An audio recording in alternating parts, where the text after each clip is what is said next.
On today's Watts Weekly, I'm going to talk a little bit about wall hangers. And in our school, over the years when I first started, it was only my drawings on the wall. And it was a little bit odd because nobody thought or knew if they could get as good as me or as good as what I was trying to get them to do, because we didn't have any students that had gotten good.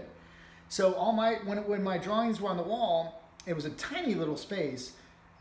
And we would, as people would get good, I would ask them if I could, have one of the drawings, and I'd replace one of my drawings with one of their drawings. The whole point being is that I wanted to show the effectiveness and efficiency of the program and what I was teaching and what kind of results we could get with it.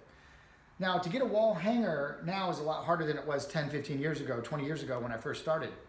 But what we try to do is when someone does an exceptional piece, I'll ask them, can I keep that for the school's collection? Many times they're very honored. I've never had anyone turn me down on it.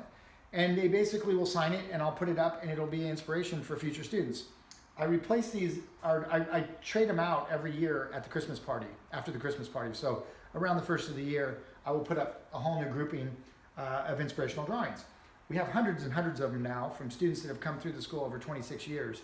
And I'm so proud of it because every one of these drawings you see up here were executed by someone who could not draw hardly at all when they entered the actual atelier.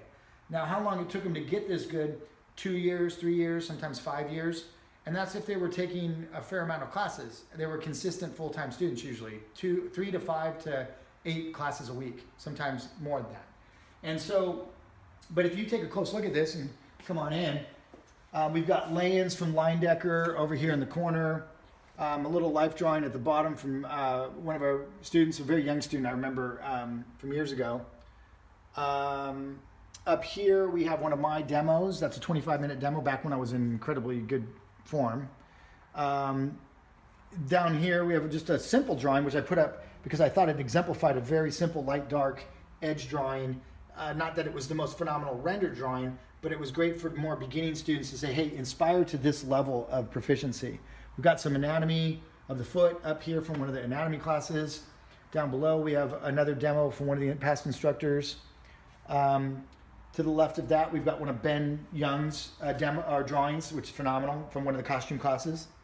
Again, all these are charcoal and newsprint, kind of what you're learning on the online school. Another life class from a really nice foreshortened pose, which I thought it really exemplified, very difficult foreshortening and was done very well, probably a 2.5 hour drawing, probably. Over next to that, we have a bunch of, this is kind of like a little drawing from the master's wall. We teach drawing from the masters, painting from the masters, portrait, figure, narrative. This is a really beautiful example of a drawing of a reppin, and that's a lot of work in that drawing. That's done on a larger piece of newsprint because they do make newsprint pads that are, I think, 24 by 36. We don't use them very often, but this student chose to use it for that. Down below, we have a Dean Cornwell study by Roberto, the one that did the inks I showed you earlier. Another phenomenal effort of his. Doug, who used to be a student but also a teacher and was the one that did the inking with me. That's one of his drawings of a fetch and study from years ago. Up above, we got a Phil Hale, and I believe that was Ephraim, maybe, that did that one. Next to that, I'm not sure whose this is, but it's a phenomenal Dean Cornwell study. I don't know their initials. I usually know most of the people that did these, but we have so many of them now, and in so many years, it's hard to keep tabs on it. This is a really beautiful one of a Lineage, slightly unfinished in the left boot at the bottom, but I love that. The fact that it kind of shows the lay-in and how he was going about it before he pulled it up to more of a finish. Another beautiful example. We'll go around the other side, see what's over here. I kind of group them sometimes, like this is the quick sketch wall here. We have probably one of the most advanced styles of quick sketch I've ever seen. All these are life work, 2-minute, 3-minute, 5-minute drawings. Those of you who have taken Brian's Quick Sketch Fundamentals know that he simplifies it way down, which is beautiful.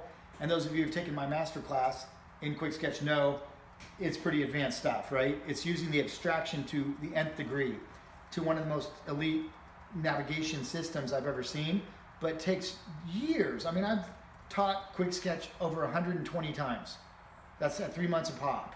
Okay, so I'm not trying to say to discourage you or say you have to do it that much in order to get that good, but it's why I'm so good at it, and it's why I continue to practice it, because it's like going to the gym and doing sprint training as a runner, a professional runner or a professional athlete.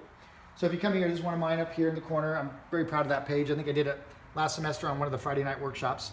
So the smaller drawings will be the 2 minutes, the medium size will be the 3 minutes, and the more finished ones will be the 5 minutes. So you can kind of see once you know what you're looking at, which ones were the 3s, which ones were the 2s, and which ones were the 5s. There's a bunch of different people up here, so as we just pan through it, you'll see, I think the lower one to the right is mine as well, from years and years ago. And then there's a bunch of them that I'm not quite sure who they are. Some of them, and it doesn't matter, we're not really kind of throwing out names really, but it's just, they're different artists and taking the information that we've taught them and doing it in their style. So all these people have really unique styles of quick sketch, which I'm really proud of. Yeah, I kind of just take a little glance through here so you guys can see, again, some really cool examples of what you're learning in the online actually applied to live model work, which is what I'd like you to do. So again, when we do the streaming classes, if you're new to wanting to get more input, more like what it's like to be in the actual school, I would say add the streaming to complement the 20-minute lane figure class that you're doing on the phase. So the 20-minute lane class in the online will walk you through it, slow you down, allow you to study it very slowly, and then the actual mock classes that we do streaming will allow you to feel like you're in the class, getting the actual input you would be if you're in the class. So it's kind of the best of both worlds.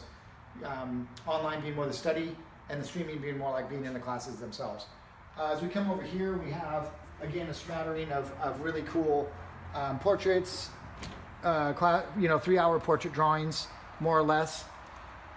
You always have a warm-up for 20 minutes in the class, and then you have a demonstration by the instructor for 20 minutes, and then you have about an hour and a half of actual drawing time in a 3-hour class. So these are mostly, like, most of these longer ones are like probably hour and a half to 2 hour actual drawing time from the model. And the demos are, some of them are longer head classes too. So, but anyway, really beautiful drawings, really nice examples of the technique and what you can do with this information that all you are starting to learn. And remember, it's a language. It's languages. This charcoal is the most cheap language. It's one of the reasons you hear me talk about it so much.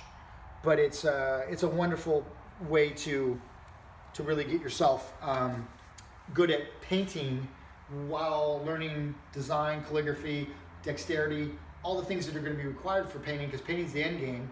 Drawing's a way to get to painting.